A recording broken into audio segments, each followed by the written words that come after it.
Hi there, in this video I'm going to take you through a deep dive of H-Arp, which is a MIDI Appreciator plugin that I have just launched. Enjoy! H-Arp is a MIDI Appreciator plugin, so it makes no sound on its own, but we can use it to trigger other instruments. And in this case I'm going to demonstrate using this UAD Polymax synth. So the first thing we want to do is just take on an instance of H-Arp. So I'll drag it in here, and in Studio One this creates a new track. So we've got the ARP here and we've got Polysynth on track 1. So what I want to do is just route the ARP into Polysynth, and I can do this in Studio One by selecting it as an input and ensuring that both these monitor buttons are activated. So in the online manual I've got examples how to set up various DAWs. Got Ableton Live, Bitwig, some even have a couple of different approaches. We've got Cubase, FL Studio, Logic, Reaper, Studio One, and so on. Now, some DAWs don't support MIDI plugins, but there is a workaround using plugin hosts or wrappers, and I mentioned some of these at the bottom here. We have DDF Meta plugin and the free Element by Kushview, so a few different options to help you get set up. Now, if I switch off the ARP, I press a chord, we'll see that chord appear in these slots and it's going straight through into the UAD Polymax. Now I'll engage the ARP, and if I press the chord, we can see this tracker style editor and play bar starts running. What we need to do is put some numbers in this grid. So if I hold down my chord, we get A, C, E, and we get that in slots 1, 2, and 3. So if I put in a 1, 2, and 3, and I'm just typing this on my QWERTY keyboard, and then we press the chord, we can see at each step it's playing slot 1, and the second step slot 2, and on the third step slot 3. And using this we can play different notes.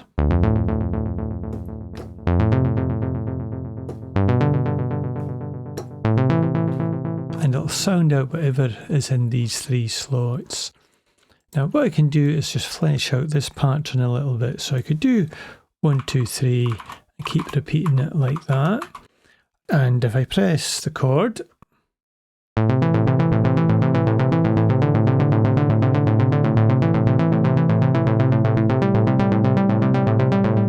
then we get a nice little rhythm out there.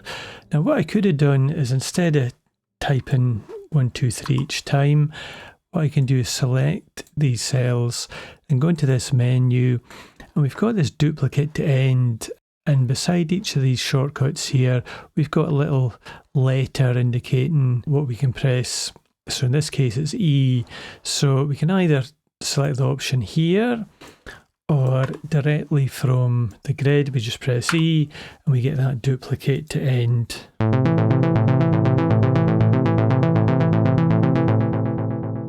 Now if I was to delete this and we were to put this 3, say, against next to the 2 here, and we press our chord, and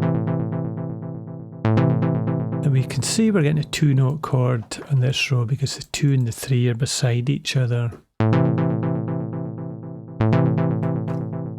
Now I could select these cells and we'll press E, and that's going to do a repeat thing again.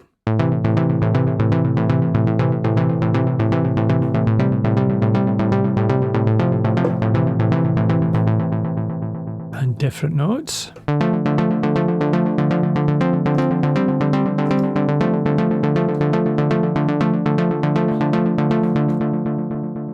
might be worth mentioning at this point that H-Arp is behind the scenes recording everything we do.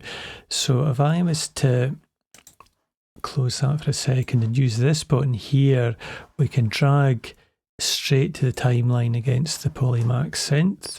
And if I was to open this up, then we can see the notes it's generated.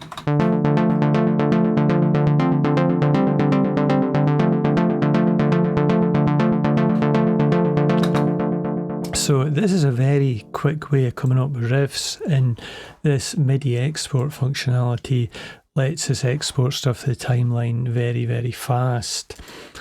Now, the more conventional way of triggering an ARP, and we can do this as well, is to hold down the chord, and I'll gauge that again. So in our piano roll, we could come in here and we could, put an A there.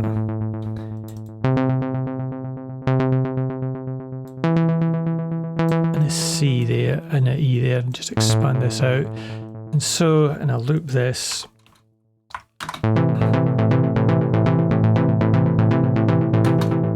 So that triggers ARP in a more conventional way. We put a chord in the piano roll and we start triggering the ARP like that. Now, put notes in like that, it's slightly painful maybe. So another thing we can do instead is if we go here, which is our MIDI export options, we can say export the last pressed long note, which was A, C and E. If I select that, and our length is set to per patch and steps, which is 16, but it could equally be 32 or 64.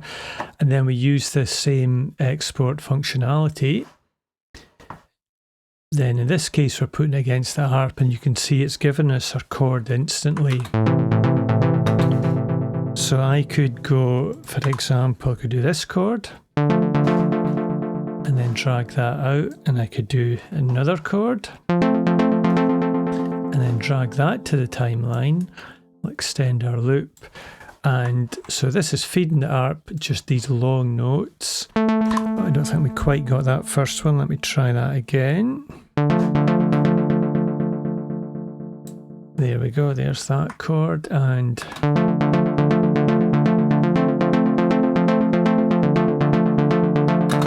so very interactive, and whatever chord we can press here, we've got these three export modes. The second one is about if I press a chord. So I don't need to play this through, and if I just export to timeline and play another chord down here, then yeah, it's automatically just generating what the pattern would be over 16 steps. And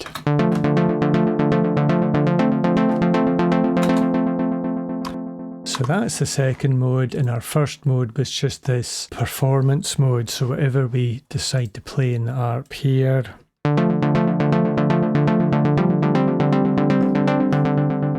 it just is recording that steps the whole time, and an export here.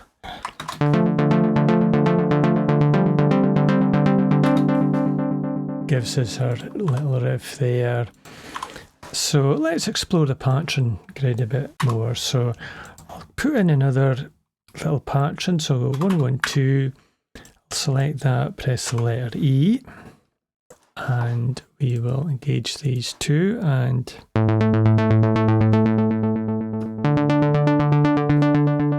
now I can press this hold button here.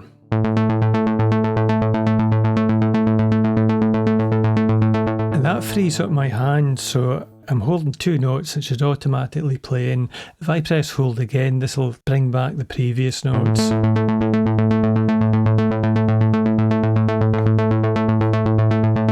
So this is quite handy for building up our performance. So let's do...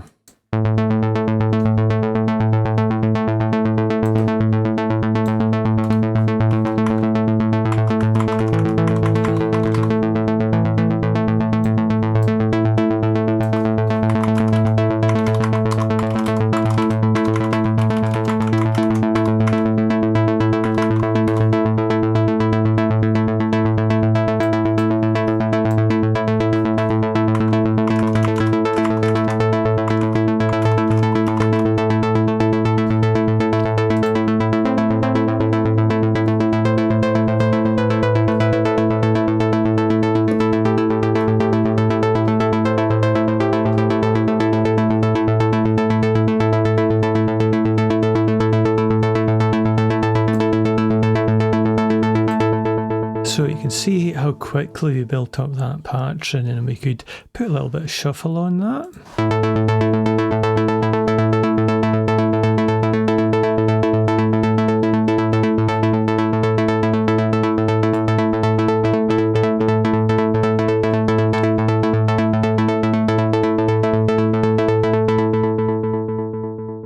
When I change the shuffle slider here, that this offset grows and shrinks as well.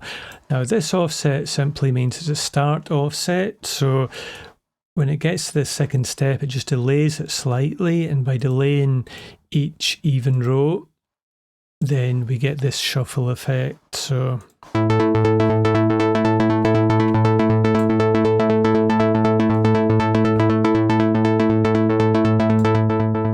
if I click the offset column, it changes to repeat. I'll just resize this so we can see it. There we go.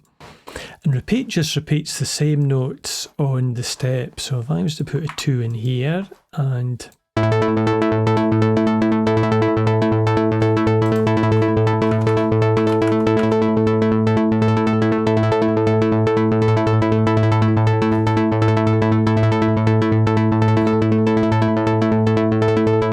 hear these 2 steps here repeating, and we can toggle between these 2 modes using this one here.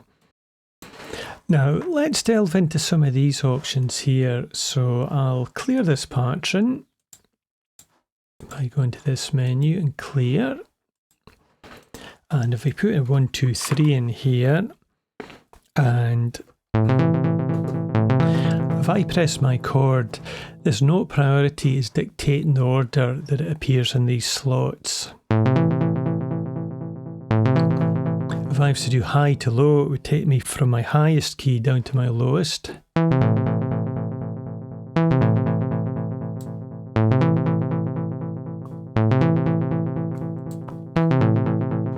So it can be useful to experiment with this. If you build up a little pattern in a riff, just switching it to high to low comes out a little bit different, but sometimes better. So we've got order pressed as well. So if it went A, E, C, then this order is exactly the order I pressed them, and these will sound out appropriately.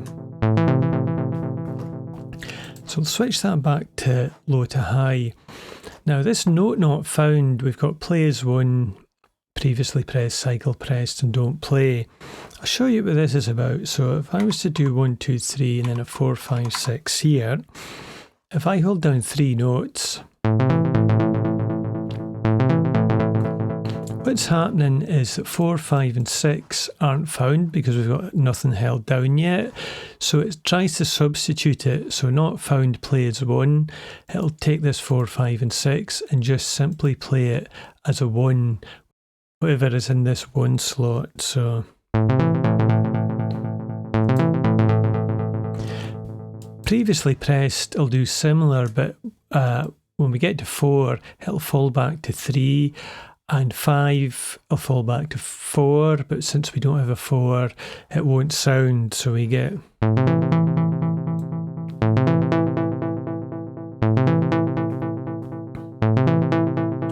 And if we go cycle pressed, we get.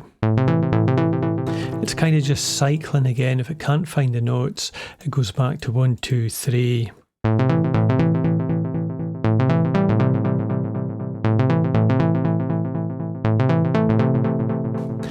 And don't play, simply just ignore the note if it's not found in one of these slots.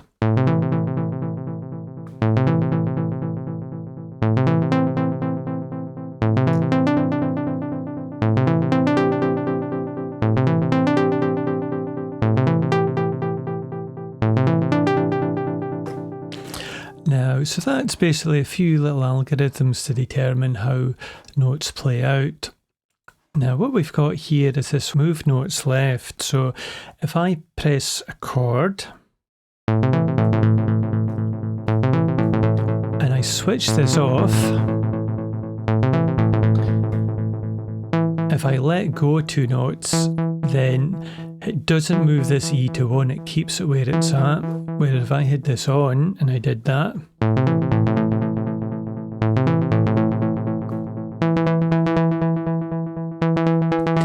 the E folds back into the 1 position, and this can be quite useful. So if I press something, if I take off this 4, 5, 6 and we'll go, and I'll let go of the first chord.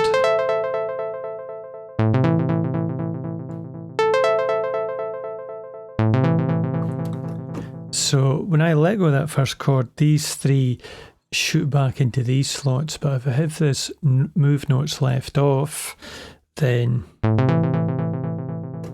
they stay where they are. And when we have other numbers in here,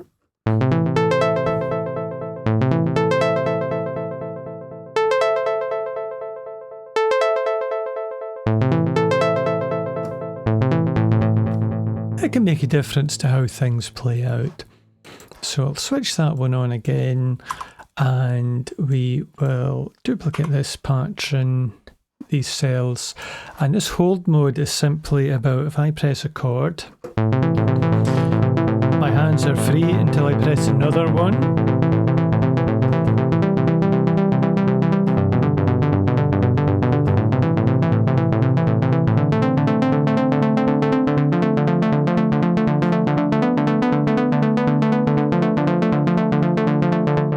So that's a nice mode for just being able to tap the chord, let it play out, and then your hands are free to position over your next chord and then tap that.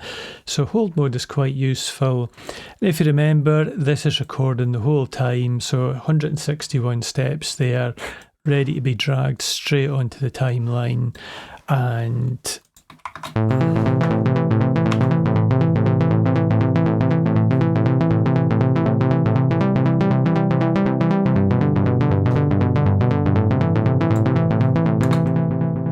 so very quick to create riffs again with that. So our steps here are simply the amount of steps in the pattern. So I could do 1, 2, 3 here and gauge these 2.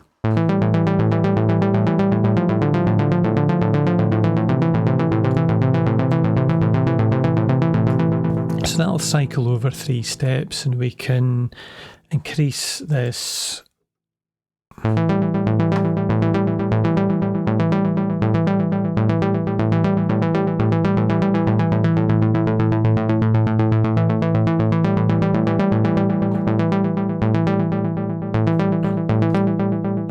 So that's our steps. Let's talk a little bit about gate now. So one of the things we can do is this gate is the note length. So if I press my plus and minus keys here, I can press Control plus and minus to fine change that, or I can simply just double click on the cell and put in a number, and we can go over 100 here. So if I have, say for example, put a 1 there, and we change this to 400. Now I'll adjust the synth a little bit, so I think we've got a release on here. We'll take that back.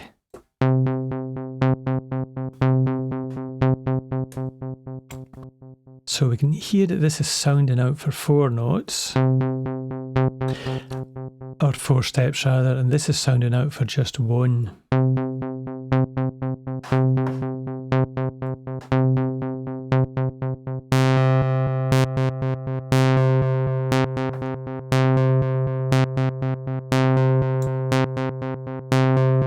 So we've got control over our note length, and sometimes it's good to just put in a couple of quarter note lengths there, and we'll do the old 1, 1, 2, and we can select that, press E, and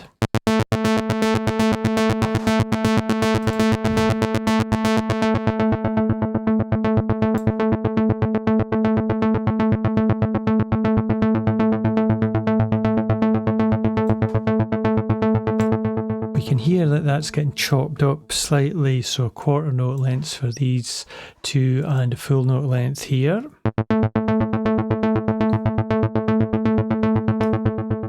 If I export that to the timeline, we can see what's going on, and if I expand this a little bit, we can see there's our quarter notes, and indeed the unit here, the length 25, sort of corresponds to this one here, and then we have a whole step there giving us.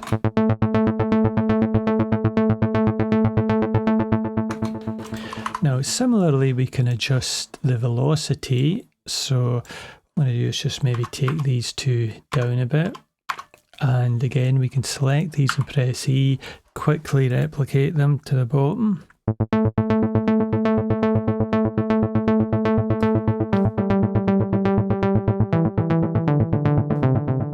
So we can see these two notes with a lower velocity, they're filtered, whereas this one, the filter is opened up.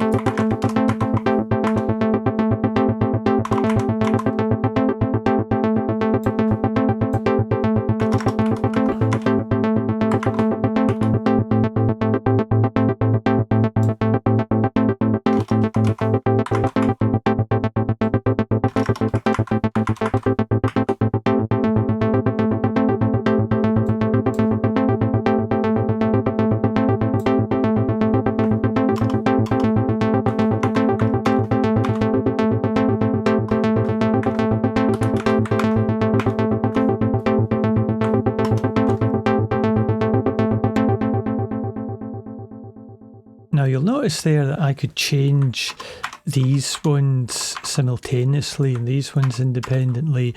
What I'm doing is pressing Alt and plus minus here. If I go into the menu, we can see that Alt increment same values and decrement same values is Alt and the plus and Alt and the minus. So there's quite a lot of little shortcuts like this to be able to do stuff quite quickly.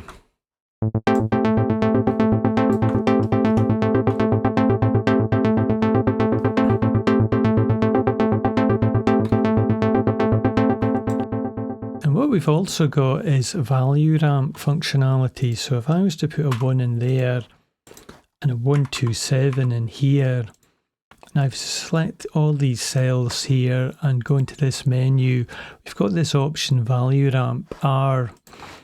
So what I can do is just go there, press R, and it'll automatically calculate the differences between, and so we get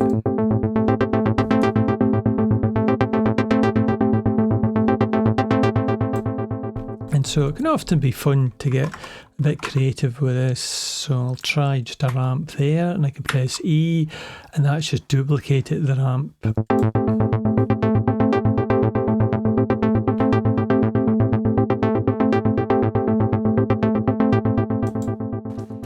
So nice and easy. Now if I want to put that back, I can just put in velocity of 100, and I'll just press E, duplicates it to the end.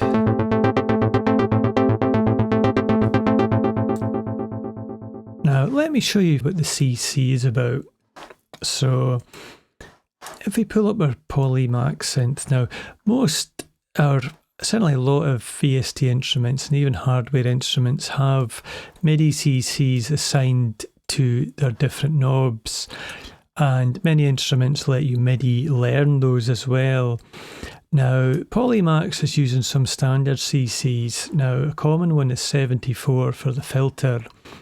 So what we can do here is go into CC 74, and in this CC column I can start maybe just typing in some numbers, and I'll put that, I'll press E to duplicate that values, and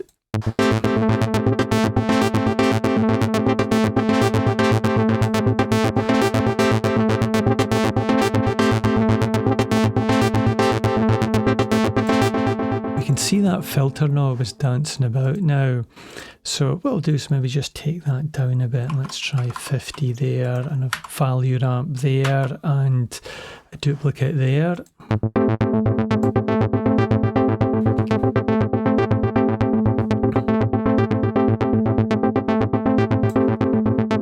So in this way we can control different parameters of the synth, and if I switch to say 71, and let's start that from maybe 60, and let's just try a 20 in there, and we'll just ramp this for speed and duplicate.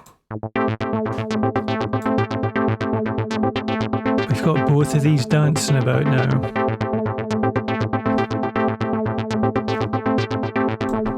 And to remind us what we've used so far, we can use this drop down, and it just tells us 74, switches to the 74 one, 71 switches to the 71, and we can add as many CCs as we want in this way and cycle through different ones.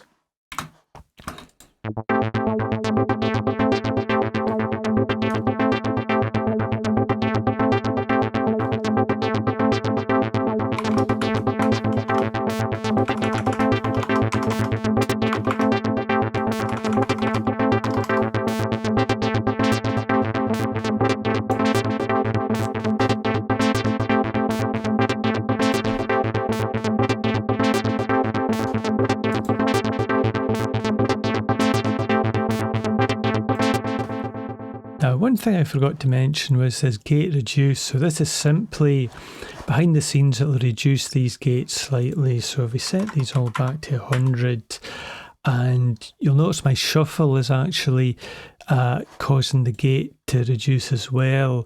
That's controlled by this option, reduce gate by offset amount, to prevent overlap.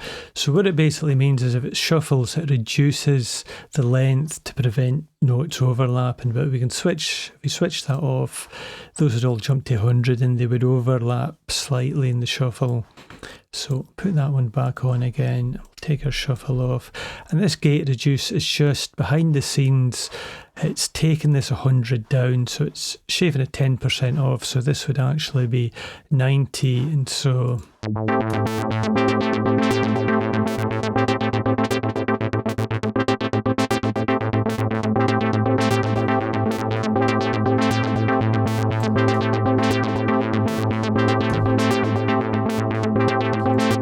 now, one of the reasons for this is that some synths, found this maybe more in hardware, they don't always like the gate being, or the start and the end of the note being nose to tail. So sometimes you've just got to adjust off by a slight amount, and this behind the scenes will reduce that gap to make it perhaps play and sound better.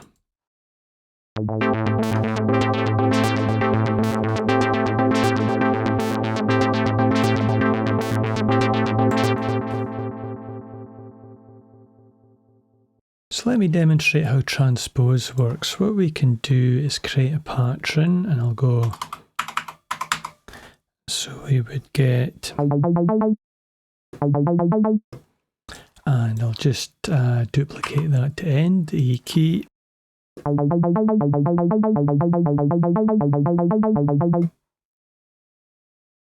Now for each of these notes, I can transpose what's in the slot. So if I press Control and plus, that adds the transpose, where if I just did plus, that would change the slot number there. So if we go Control and plus, we can bring that up an octave. And a quick way of doing that is Alt and plus, and that'll add octaves there. So if I press my chord,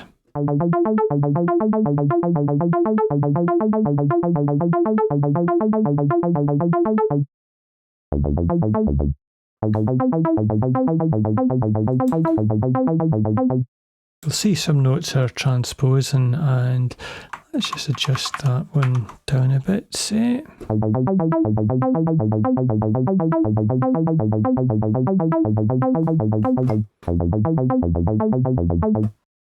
So this is quite a useful mode for often having just one key trigger something a bit more complex. So what I'll do is I'll add transposes there, and we'll put that one up an octave plus 12, that one up 2 octaves plus 24, and we'll select that and just duplicate it. And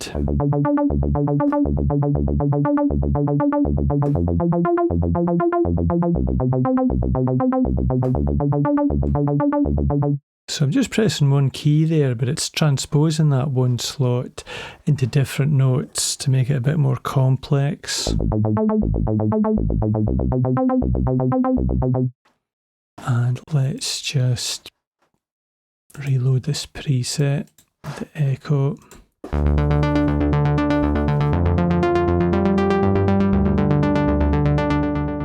Now I'm going to put a number 2 in here, and we'll do just some random transposes on that.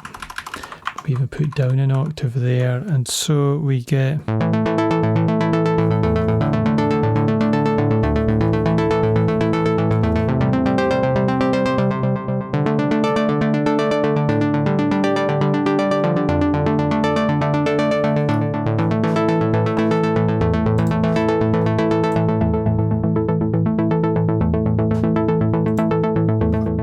So without even thinking about it, we can program some quite complex rhythms. Now we'll have a little look at the assign functionality. Now this is all about, we can assign a single key to press a chord. So if I double click this, press A, and then if I double click this and press a chord, then pressing A will give us that chord. Now let's just go here and we'll press Alt and plus, and just to transpose that up an octave.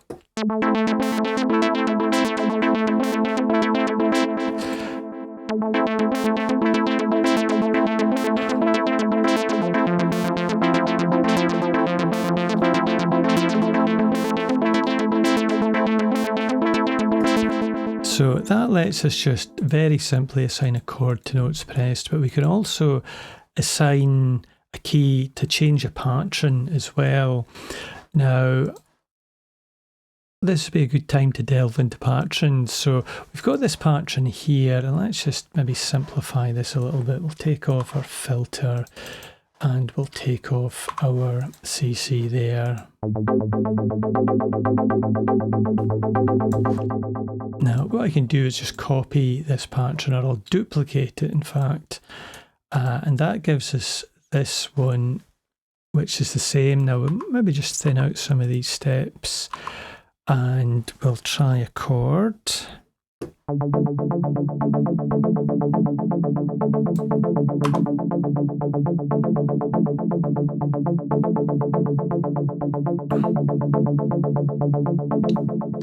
Now we go back to pattern 1, it's a bit busier, although you can't really hear that with that echo on. Let's just take this back a bit.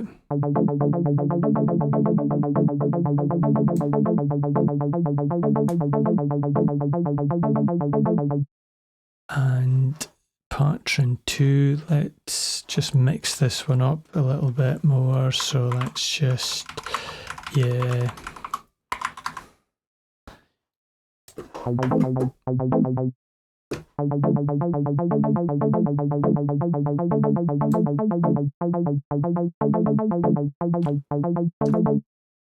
Now I've got these two patterns, 0 and 1, and I can chain them together by pressing this little chain button here. And it's actually doing the same as what this option is, chain this pattern after the previous. And that's just saying that, yeah, after this one is played, play this one, so we get.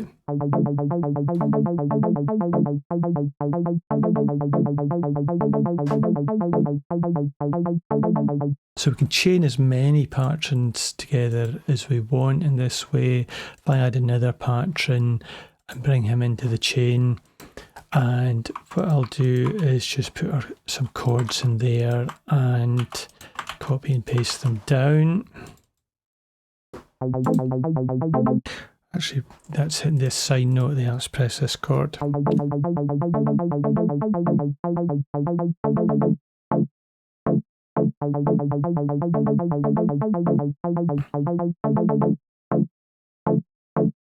Now, if I want to just take a pattern out of the chain to start editing it, I just can untick that button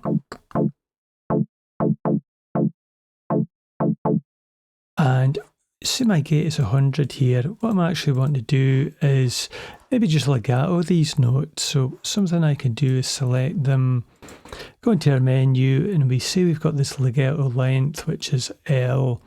And so if I just press the letter L, if we watch these gates, they'll automatically adjust themselves. So this will play 4 steps, this will play 6, this one's playing 4, and this one's playing the final 2. So we would get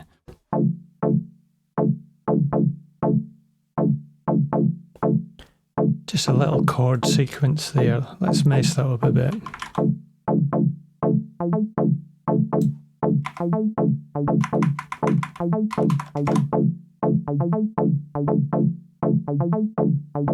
And if we were to take this into our chain again,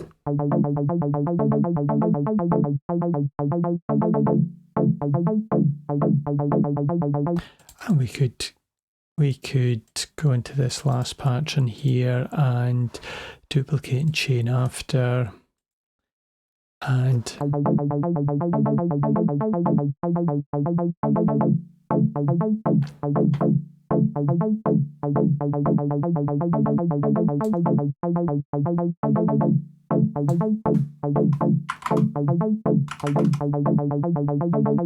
so yeah, a bit of a nonsensical example there, but it shows you how you can create different patterns, chain them together, and we can go way beyond this step limit of 16 to have as many steps as we want, essentially.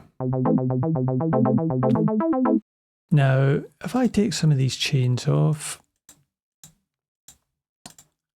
go to each one here.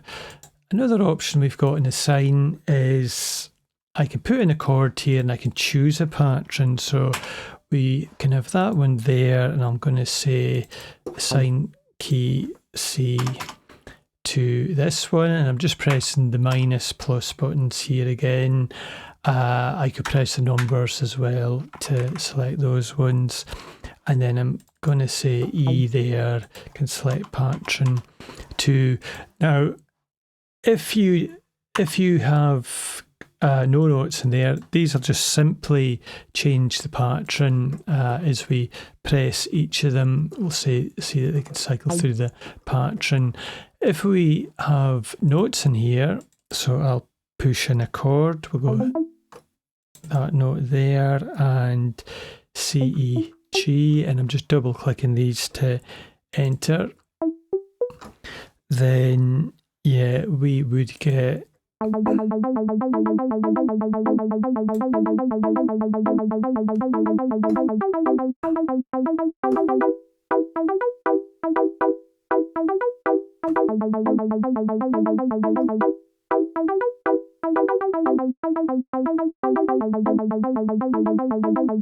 so yep, this assign thing either lets us have a single key triggering a chord, a single key changing a pattern, or doing both basically when I've got both of these assigned here.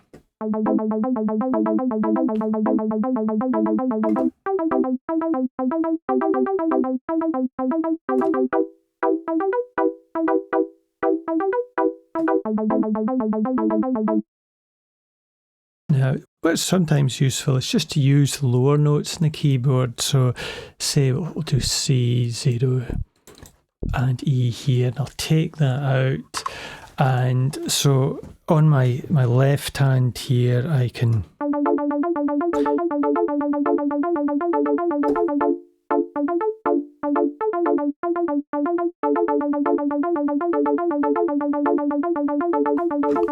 so in this case, I'm just using these notes to quickly change pattern, and I've got my right hand free just to change chords and improvise, doing that as well. So there's a few different use cases in here essentially for doing this, and we've got the same kind of tracker style editing here as well to do various adjustments. So that is an overview.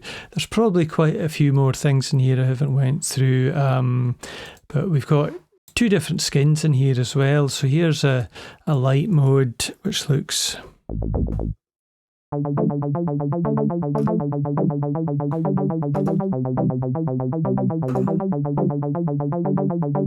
So just a different theme here. We've got sustain pedal integration. We've got some options here. If you don't like the grid starting from 0 to 15, we can change that so it goes at 1 to 16 here. That's perhaps a bit more familiar to non-tracker users. Send no off options, various things. The UI is completely resizable as well, so if you're feeling this is a bit too big, we can take them down to quite a small mode, and that shrinks to 4 lanes when we do that. And as we start increasing, it jumps to 8 lanes. But if you shrink it, you're not losing any information, it's just the view that's changing. So we've got that, and we can set a default window size once we're happy with that overall size. So, yep, I'll shut up for now, and yeah, have fun.